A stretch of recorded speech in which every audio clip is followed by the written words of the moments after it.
እንቀጥላለን ከኛ ጋር ስለሆናችሁ አሁንም እናመሰግናለን። በቅድሚያ ወደ እናንተምና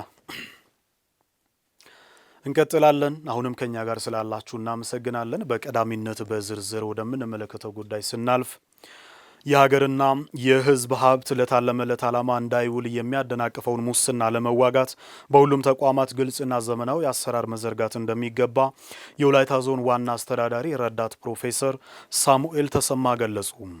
የፍትህ ተቋማትን በሙስናና ብልሹ አሰራሮች በተዘፈቁ ግለሰቦች ላይ ጠንካራ እርምጃ መውሰድ እንደሚጠበቅባቸውም ተመላክቷል።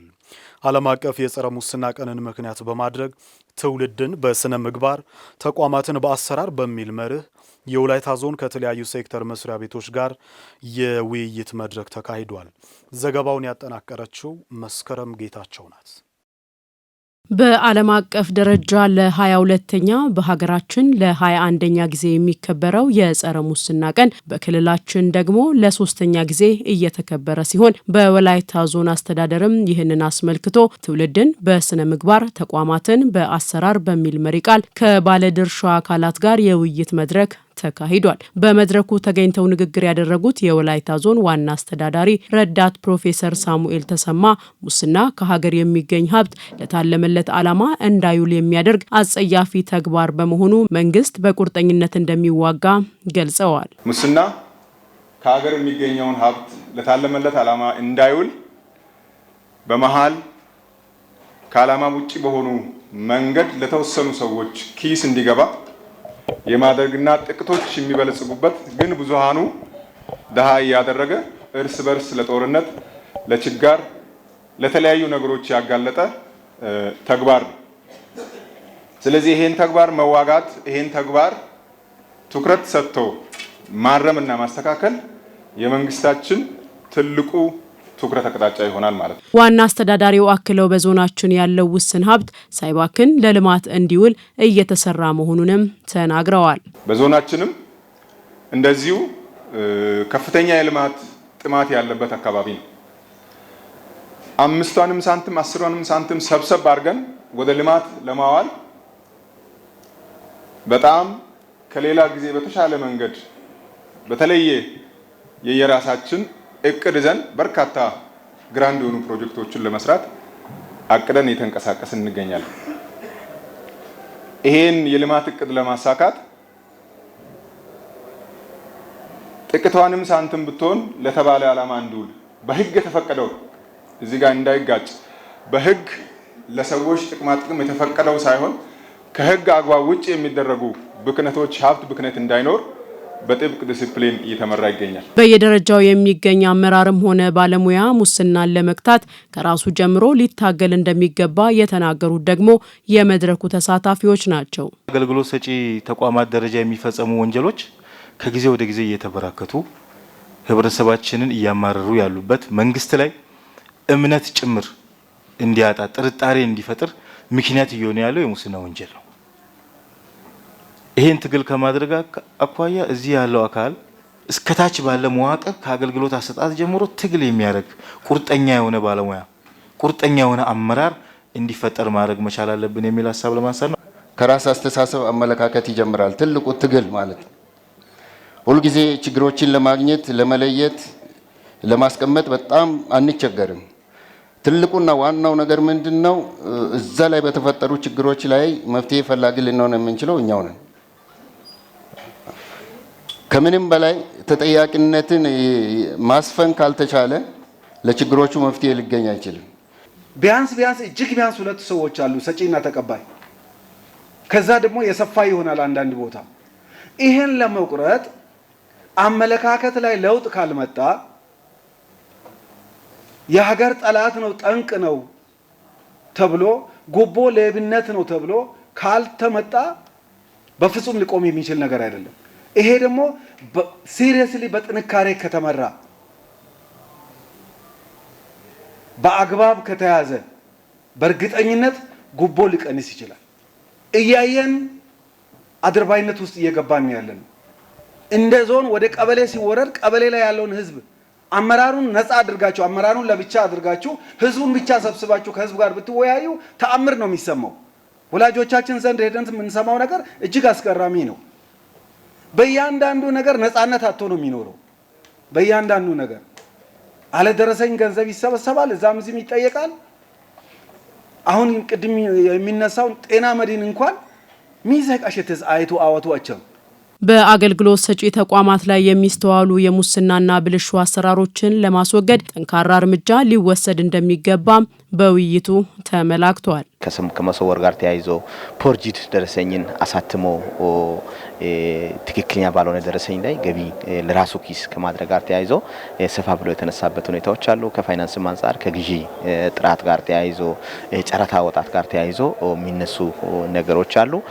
ከዛም ውጪ ከኢንቨስትመንት ጋር መንገድ ትራንስፖርት ከመንጃ ፍቃድ አሰጣጥ ጋር ሰሌዳ አሰጣጥ ጋር የመኪና የተለያዩ ስፔር ፓርቶችን ወይም ቦሎ አሁን ህጋዊ ነው ብሎ ከመስጠት ጋር ተያይዞ በርካታ ችግሮች አሉ። ስለዚህ እነዚህና መሰል ችግሮችን በየተቋሙ ተነስቶ በየተቋሙ ያሉ ደግሞ ሰራተኞችን በተለይም እያንዳንዱ ሰዓት ከማክበር ጀምሮ በትክክለኛ ሰዓት ከመውጣት ጀምሮ ያሉ ችግሮች ለመንግስት እኛ የገባነው ውል መስረቅ ኦሬዲ ሌብነት ነው የሚለውን ተነጋግረን ቀጣይ ላይ ይሄንን በየተቋሙ ማኔጅመንቱ መታገል እንዳለበት ከፍተኛ ብልሽት ያለበት አሰራሮች አሉ። እንደ ወላይታም ቢሆን እንደ ክልልም ቢሆን እንደ ሀገርም እንግዲህ በዚህ በመነሻ ሰነዶቹም ብለናል። እንግዲህ በንግድ ተቋማት ላይ ብዙ ከስኳር ጋር ከነዳጅ ጋር አጠቃላይ ከዋጋ ንረት ጋር ብዙ ሙስናዎች ይታያሉ። ከገቢም ጋር ገቢ ማጭበርበርም ከቲዮቲ ክፍያም ጋር ቶታሊ ብዙ ችግሮች አሉ።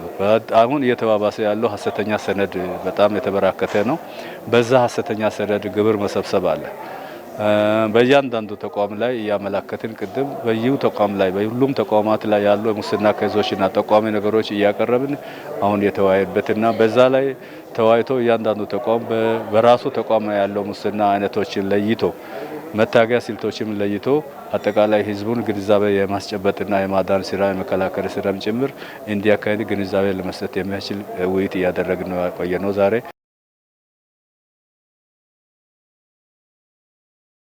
የኢትዮጵያ ብሔሮች ብሔረሰቦችና ሕዝቦች በዓል መከበሩ ህብረ ብሔራዊ አንድነትን በማጠናከር ለልማት ግቦች በጋራ እንድንቆም ከፍተኛ አስተዋጽኦ አበርክቷል ላሉ የወላይታ ዞን ምክር ቤት ዋና አፈ ጉባኤ ወይዘሮ ጤናዬ ትራንጎ በዓሉ የብሔሮች ብሔረሰቦችና ሕዝቦች መብት ከማስከበር ባሻገር ቱባ ባህሎችና እሴቶችን ለዓለም የሚያስተዋውቅ መሆኑን የተናገሩት ደግሞ የወላይታ ዞን የመንግስት ረዳት ተጠሪ አቶ መስፍን ቶማስ ናቸው።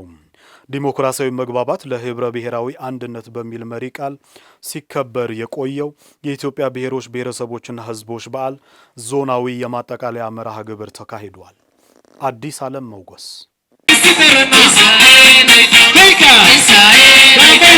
የኢትዮጵያ ብሔሮች ብሔረሰቦችና ህዝቦች ቀን በዓል በኢትዮጵያ ታሪክ ውስጥ ትልቅ ምዕራፍ ሆኖ የተመዘገበ በህብረ ብሔራዊነት ውስጥ ያለውን አንድነትና የሀገሪቱን የባህል ብዝሃነትን እውቅና ያስገኘ ነው። ይህ በዓል ዘንድሮ ለ20ኛ ጊዜ ዲሞክራሲያዊ መግባባት ለህብረ ብሔራዊ አንድነት በሚል መሪ ቃል በማዕከላዊ ኢትዮጵያ ክልል አስተናጋጅነት በሆሳና ከተማ የፊታችን ህዳር 29 2018 ዓ.ም ይከበራል። በዓሉ በወላይታም በዞን ደረጃ ከህዳር 1 ጀምሮ በተለያዩ ሁነቶች ሲከበር ቆይቶ የማጠቃለያ መርሃ ግብር ተካሂዷል። ይህ ቀን በኢትዮጵያ የሚገኙ ብሔር ብሔረሰቦች በልዩነታቸው ተከባብረው በአንድነት ቆመው መብታቸው እንዲጠበቅና እኩልነታቸው እንዲረጋገጥ ያስቻለበት ቀን መሆኑን የወላይታ ዞን ረዳት የመንግስት ተጠሪ አቶ መስፍን ቶማስ ገልጸዋል። በህገ መንግስት ላይ ተደንግጎ ብሔሮች መብታቸው እንዲከበር በተለይም እኩልነት እንዲረጋገጥ የተደረገበት ቀን ነው። ይሄኛው ቀን የተለያዩ ብሔር ብሔረሰቦች ሀገራችን አላት።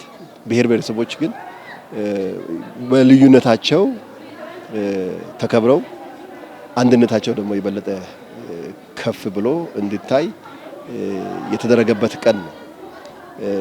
የሆነ ብሔር የበላይነት ኖሮ ሌላው ብሔር ማንነቱ የሚረገጥበት ስርዓት ቀርቶ በተቻለ መጠን እኩልነት የተረጋገጠበት የብሔር እኩልነት፣ የሃይማኖት እኩልነት፣ ቋንቋ እኩልነት፣ የበላይ በታች የሚባል ነገር ሳይኖር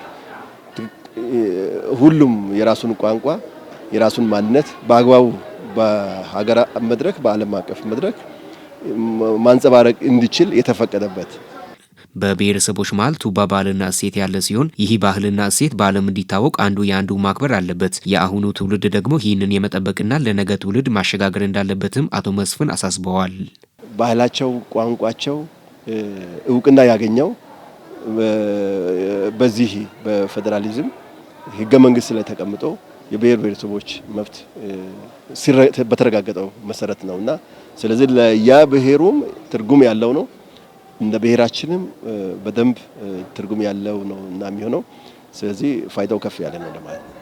በዓሉ በዞኑ ከህዳር 1 ጀምሮ በተለያዩ ሁነቶች ሲከበር መቆየቱን ያነሱት ደግሞ የወላይታ ዞን ምክር ቤት ዋና አፈ ጉባኤ ወይዘሮ ጤናይ ትራንጎ በዓሉ እየተከበረ በነበረበት ወቅት ደግሞ ሰፊ የግንዛቤ ስራዎች ሲሰሩ ቆይተዋል ብለዋል።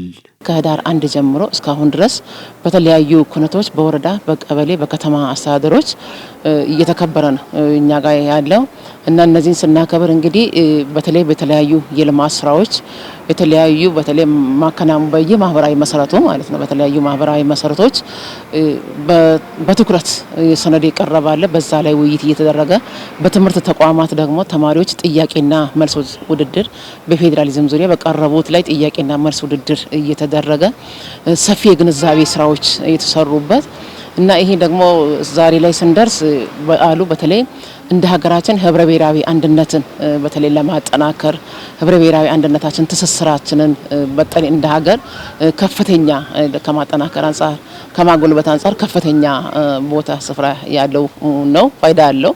በዞንም ሆነ በአገር ደረጃ የተያዙ የልማት እቅዶች ከግብ እንዲደርሱ ብሔሮች በአንድነትና በመቻቻል ሊቆሙ እንደሚገባም ወይዘሮ ጤናይ ትራንጎ ተናግረዋል።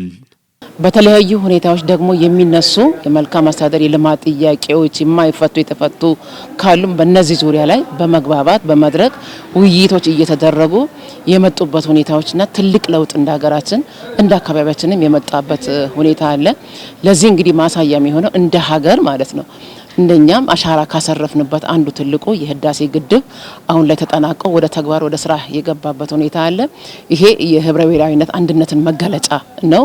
ይሄ ብቻ ሳይሆን እንደ ሀገር ደግሞ የተጀመሩ የተለያዩ ፕሮጀክቶች አሉ ትልልቅ ፕሮጀክቶች አሉ እየተስፋፉ ያሉበት የተለያዩ ልማት ስራዎች በትኩረት እየተሰሩ ያሉበት ግንዛቤ ወስደን በቀጣይም አጠናክረን አብሮነትን አንድነትን በተለይ ትስስሩ በጣም ተጠናክሮ ማንነታችንን እየገለጽን ወጋችንን ባህላችንን እያሳየን እየሄድን ያለንበት ሂደት ስላለ ቀጣይም ይሄን አጠናክረን መቀጠል አለብን የሚል ሐሳብ አለኝ። የመርሃ ግብሩ ተሳታፊዎችም የብሔር ብሔረሰቦች በዓል ለኢትዮጵያውያን ልዩ ትርጉም ያለው በዓል መሆኑን ጠቅሰዋል።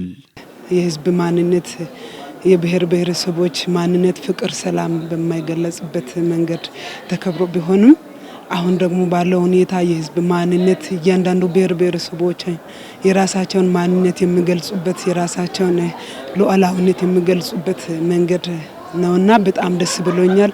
ደግሞ ለዛሬ ተሳታፊ በመሆኔ በጣም ከልብ የሆነ ደስታ ይሰማኛል። ደስታችን እጥፍ ድርብ በሆነበት ሁኔታ አለ።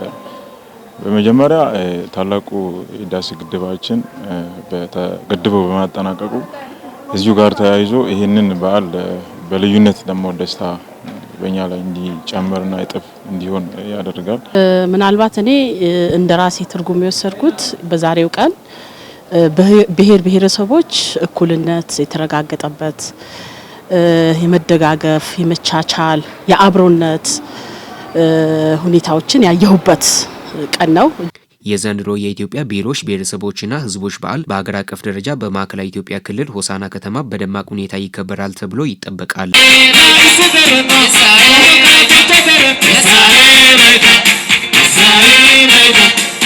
የሪጂዮ ፖሊስ ከተማነት ማረጋገጫ እውቅና የተሰጣት የወላይታ ሶዶ ከተማ በ3 ክፍለ ከተሞችና 28 ቀበሌያት እንድትደራጅ መወሰኑን የደቡብ ኢትዮጵያ ክልል ከተማና መሰረተ ልማት ቢሮ አስታወቀ። በዚህም መሰረት በከተማዋ የተጀመሩ የተለያዩ የልማት ፕሮጀክቶችን ለማፋጠንና የህዝብ ልማት ጥያቄዎችን ለመመለስ የውስጥ ገቢ አቅም ማሳደግ እንደሚገባ የወላይታ ሶዶ ከተማ ከንቲባ ወይዘሮ ታገኝ ኃይለ ማርያም ተናግረዋል። የወላይታ ሶዶ ከተማ ህዝብ ምክር ቤት ሁለተኛ ዙር 13ኛ የሥራ ዘመን ሁለተኛ አስቸኳይ ጉባኤ አካሂዷል። የምክር ቤቱን ውሎ የተከታተለችው ባልደረባችን ነሂሚያ ገነቱ ናት። በደቡብ ኢትዮጵያ ክልል የወላይታ ሶዶ ሪጂዮ ፖሊስ ከተማ ምክር ቤት ሁለተኛ ዙር 13ኛ የሥራ ዘመን ሁለተኛ አስቸኳይ ጉባኤውን አካሂዷል። በመድረኩም ከተማ አስተዳደሩ በአዲስ አደረጃጀት ለመዋቀር በተካሄደው ጥናት መሰረት በ3 ክፍለ ከተሞች በ28 ቀበሌ 73 ቀጠና በ195 ሰፈርና በ577 ጣቢያ አደረጃጀት ለምክር ቤቱ ቀርቦ ጸድቋል። የምክር ቤቱ አባላት አዲሱ አደረጃጀት በማደራጀት የተቀላጠፈ አገልግሎት ለማግኘት የተሻለ አማራጭ ያዘጋጀ መሆኑን ተናግረዋል። በኢትዮጵያ ሁለተኛ ከተማ በመሆኗ ያለው የልማት ፍላጎት በህዝቡ መካከልም ስላለ በዚህ አንጻር ዛሬ ውይይቱ በጣም ደስ ብሎኛል። ከዚህ በፊት በአንድ ቀበሌ በሰባት ቀበሌ ተከፋፍለው ነበር፣ በቀበሌ ሲተዳደር ነበር። አሁን እነዚህ በክፍለ ከተማ ሲደራጁ በእያንዳንዱ ክፍለ ከተማ ላይ ህዝብ በሚበዛበት ቁጥር በሚበዛበት 12 አለ። አሁን በመሃል ላይ 5 አለ፣ በአራዳ ላይ 11 አለ፣ በመርካቶ ላይ 12 አለ። ይሄ ደግሞ ምንድነው ቆዳ ስፋቱና የህዝብ ቁጥርን ያገናዘበ በመሆኑ ህዝባችን መልካም አስተዳደር ከማግኘት አንጻር እየተሻለ ሆኖ ነው ያየሁት። መልካም አስተዳደር ችግር ጥያቄ ያለበት ጉዳይ አሁን ከዚህ በፊት ምክር ቤት እያነሳን ጥያቄ እያቀረበን ቆይተናል። በዚህ መሰረት አሁን እኛ የጠየቀው ጥያቄ መሰረት አሁን ህዝብ ምክር ቤት ወክለን እዛ ያለው ማህበረሰብም ታች ወርዶ ህዝብ የሚያስፈልገን ነገር በጥራት እንዲያገኝ ይሄ ከተማው አደረጃጀት በጥሩ ሁኔታ ተደረጃጅቶ መጥቶ ዛሬ በጥሩ ሁኔታ ተወያይተናል። አደረጃጀቱ የመልካም አስተዳደር ችግር ሆኖ የቆየውን የህዝብ ጥያቄ የሚቀርፍ መሆኑን የወላይታ ሶዶ ከተማ ምክር ቤት አፈጉባኤ ወይዘሮ አልማዝ ባንጫ ተናግረዋል። ባለው አደረጃጀት ላይ የመልካም አስተዳደር ችግር ሆኖ የቆየውን በገጠር ያሉ ቀበሌያት እስከታች ያሉት አገልግሎት ለማግኘት ወደ ከተማ ማዕከል መምጣት ጊዜን ገንዘብንና ሌላውን ሁሉ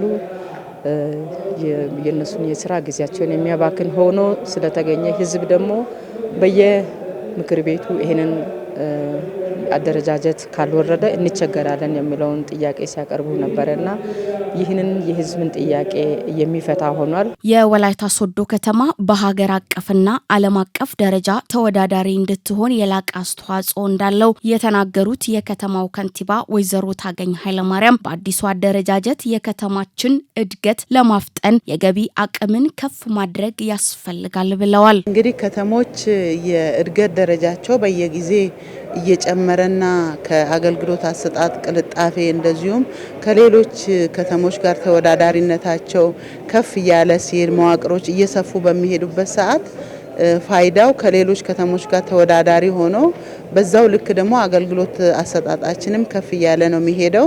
ስለዚህ ገቢ አቅማችንን ይጨምራል። አገልግሎት አሰጣጣችንን በቴክኖሎጂ አስደግፈን ለመስጠት አገልግሎት አሰጣጡን ለማቀላጠፍ የጀመርነውን ሂደት አጠናክረን ምንቀጥል ነው። የትኛውንም የገቢ አማራጭ በቅርበት ከቀበሌ ጀምሮ አደረጃጀቱ እና ተሿሚዎችም ጭምር ያሉበት ከመሆኑ ጋር ተያይዞ ለህዝብ ቀረብ ብሎ እንደዚሁም ሁሉም ቦታ ተደራሽ እንዲሆን አደረጃጀቱ በጣም ከፍ ባለ መልኩ መጥቷል። ከተማዋ በዓለም ተወዳዳሪ እንድትሆን ቅንጅታዊ ስራ ያስፈልጋል ያሉት የክልሉ ከተማና መሰረተ ልማት ቢሮ ኃላፊ አቶ ብርሃኑ ዘውዴ ናቸው። ራሱን ከመቻል ባለፈ ለክልሉ ለሀገርም ትልቅ ኃላፊነት የተጣለበት ከተማ ስለሆነ በዚያ ደረጃ መደራጀት፣ መዋቀር፣ ማስኬድ ያስፈልጋልና ይሄንን የምናስፈጽመው ደግሞ በጋራ ስለሆነ ህዝቡ ሲተባበር፣ አመራሩ ሲመራ፣ በጋራ ስንቀናጅ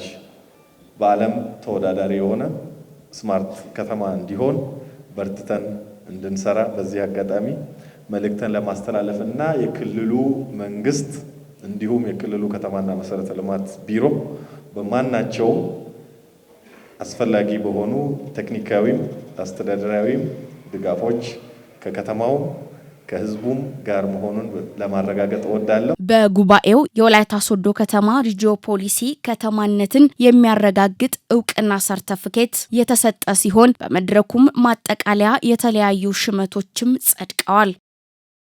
የአፈር ማዳበሪያ ዕዳ ያለባቸው ሁሉም መዋቅሮች ክፍተቶች በማጥራት ከዕዳ ራሳቸውን በማውጣት ፊታቸውን ወደ ልማት ማዞር እንዳለባቸው የወላይታ ዞን ምክትል አስተዳዳሪ አቶ ተስፋሁን ታዲዮስ አሳሰቡ። በየጊዜው በህዝብ ዘንድ የሚነሱ የልማት ጥያቄዎችን ለመፍታት መዋቅሮች ሀብት አሰባሰብ ላይ አተኩረው እንዲንቀሳቀሱ ጥሪ ተላልፏል። ሁሉም መዋቅሮች በተገኙበት የዞኑ ወቅታዊ የፓርቲና የመንግስት ተግባር አፈጻጸም ተገምግሞ የቀጣይ አቅጣጫ ተቀምጧል። ዳግም አደቦ ተጨማሪውን እንደሚከተለው አሰናድቷል። ወቅታዊ የፓርቲና የመንግስት ተግባራት አፈጻጸም ያለበት ደረጃ ተገምግሞ ቀጣይ አቅጣጫ የተቀመጠበት ይህ መድረክ አመራሩ በተለይም ከሀገራዊ ፓርቲ ስልጠና ያገኘውን አቅም ተግባራዊ ለማድረግ የሚረዳ ነው ተብለዋል። በንቅናቄና በወቅታዊ ደረጃ የሚመሩ ተግባራት በተገመገሙበት በዚህ መድረክ የወላይታ ዞን ምክትል አስተዳዳሪ አቶ ተስፋውን ታዲዮስ ሁሉም መዋቅሮች ከአፈር ማዳበሪያ ዕዳ አመላለስ አንጻር ያሉባቸውን ክፍተቶች ማረም እንዳለባቸው አሳስበዋል። ማዳበሪያ ገንዘብ በተለያየ ጊዜ ብድር ተወስደው ከአርሶ አደር ደግሞ እንደ ዕዳ የተመዘገቡ አሉና እነዚህን ሁሉም አማጣው ሰብስበው መዋቅሮችን ከዕዳ ከማውጣትና ወደ ልማት ትኩረት ከማድረግ አኳያ ጉድለቶች አሉ። ስለዚህ ይህን ሁሉም ዕዳ አሰባሰብ ላይ ጉድለቶች እንዳሉ በትልቁ የታየበት ሁኔታ አለ። ሌላኛው የመኸር ወቅት ላይ የሻጭ ገንዘቦች በሁሉም መዋቅሮች ባይባልም አንዳንድ ውስን 2-3 መዋቅሮች ላይ ሻጩ ተካሂዶ ገንዘብ ያልገባባቸው አሉና እነዚህ ለይቶ በአጭር ጊዜ ውስጥ በ2 እና 3 ቀናት ውስጥ ይህን በማወዳደቅ መዋቅሮችን ከዕዳ ማውጣት መቻል አለባቸው። የወላይታ ዞን ብልጽግና ፓርቲ ቅርንጫፍ ጽሕፈት ቤት ኃላፊ ዶክተር አማረ አቦታ በበኩላቸው ከተረጅነት ወደ ምርታማነት ለመሸጋገር ሁሉም መዋቅሮች በግብርናው ክፍለ ኢኮኖሚ ላይ እንዲያተኩሩ ተናግረዋል። ከተረጅነት ወደ ምርታማነት እያንዳንዱ መዋቅር ማልማት አለበት ተብሏል። ማሳ ይዞ ራሱ ማልማት አለበት። ዜን ሰብል ሃርቨስት አድርጎ መጋዘን ላይ ስቶር አድርጎ ማስቀመጥ መቻል አለበት። እንዳይበላሽ ደግሞ ሽጦ ወደ ብር ቀይሮ የብር መጠባበቂያ መያዝ መቻል አለበት ተብሎ ዳይሬክሽን ነው፣ አግራሪ ዳይሬክሽን ነው። ትራክተር ጠይቁ። በዚሁ መካናይዜሽን እያሰፋን እንሄዳለን። አንዳንድ ያሰብናቸው ነገሮች አሉ። ዞናል እያሰፋን ነው የምንሄደው። ስለዚህ መስኖ ውሃ ገቦ ነው መስኖ መጠቀም የምንችልባቸው ማሲብ የሆኑ ይሄ መሬት ይዞታ ያላቸው አካባቢዎች ካሉ በአግባቡ ማረስ ማትችሉ ከሆነ ለኛ ንገሩን። ዞኑም እኮ የመጠባበቂያ ፈንድ አለው፣ ማረስ እንችላለን በዞን ደረጃ። በመድረኩ የተሳተፉ መዋቅሮች በኦዲት ግኝት የተረጋገጠ የአፈር ማዳበሪያ ዕዳ የማስመለስ ስራ እንደሚያጠናክሩ በመጠቆም ከግብርና ቴክኖሎጂ አጠቃቀም አንጻርም የሚስተዋሉ ውስንነቶችን ለመቅረፍ እንደሚሰሩ ተጠቁመዋል። ቴክኖሎጂን ጥምርታ ጠብቆ ማሄድ ባለፈውም ለእኛ የተሰጠ ዳይሬክሽን ነው። ከዛ ባለፈም ደግሞ ምርታማነትን ለማሳደግ መሰራትም ያለበት ነው። ግን እሱ አሁን በጉዳት የታየ ነው። እሱን ለቀጣይ ማሳና ግብዓት እኩል ጥምርታውን ጠብቆ እንዲሄድ ከማድረግ አኳያ ያለው ነገር ያው ለተቀን አቅማችንን አሟጠን እንሰራለን የሚል ሀሳብ ለመስጠት ነው። ከመኸር ማዳበሪያ ስርጭት ጋር ተያይዞ ባለው ቢያንስ ከአንድ ወር በፊት ይመስለኛል እዚሁ መድረክ ላይ 600 ከመኸር የቀረ ተብሎ 65371 ብር አልተወዳደገም ተብሎ ሆቢቻ ተብሎ ቀይ ላይ ነበር አስተያየት ሰጥቼም ስለወጣሁት።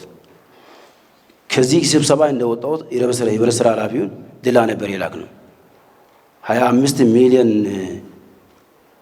591 ሺህ ብር አወዳድቆ ነው የመጣው ከኛ አንፃር ማለት ነው። ስለዚህ አሁን 6 ሚሊዮን 505,114 ብር ተብሎ የሚቀርበው ምናልባት ፓርዘር የምንፈትሸው ነገር ካለ እንፈትሻለን እንጂ እዚሁ ዳይሬክሽን ተቀምጧል። በተቀመጠው ዳይሬክሽን ደግሞ አወዳድቀናል። በየጊዜው በህዝብ ዘንድ የሚነሱ የልማት ጥያቄዎችን ለመፍታት ሀብት አሰባሰብ ላይ ሁሉም መዋቅሮች ትኩረት ማድረግ እንዳለባቸውም በመድረኩ ተመላክተዋል። ገቢ ለሁሉም ልማት ዋናው መሰረት ገንዘብ ስለሆነ ገንዘብ ሀብት አሰባሰብ ላይ ሁሉም የኔ ነው ብሎ ትኩረት ሰጥቶ ሀብትን መሰብሰብ መቻል አለበት። ገቢ ላይ ትኩረት ማድረግ መቻል አለበት። ገቢ ካለ ደግሞ የሚነሱ የሚቀርቡ ሁሉንም ጥያቄ ደግሞ መመለስ ይቻላልና ሁሉም ገቢ የኔ ነው ብሎ ለሚፈለገው ለመንገድ፣ ለትምህርት፣ ለጤና ገቢ አሰባሰብ ላይ ትኩረት ሰጥቶ መስራት መቻል አለበት።